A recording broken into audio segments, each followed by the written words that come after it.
तो कुछ ही पलों में हम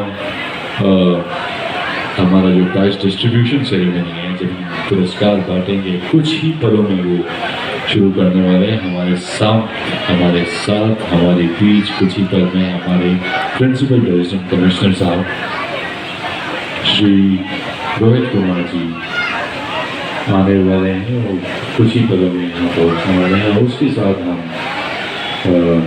आज के जो पुरस्कार है वो देना शुरू करेंगे। और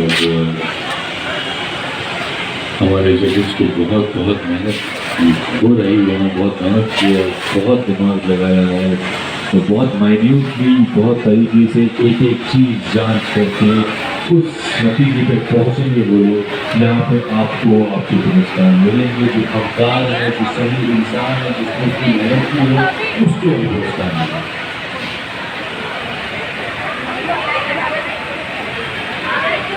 और इसी बीच में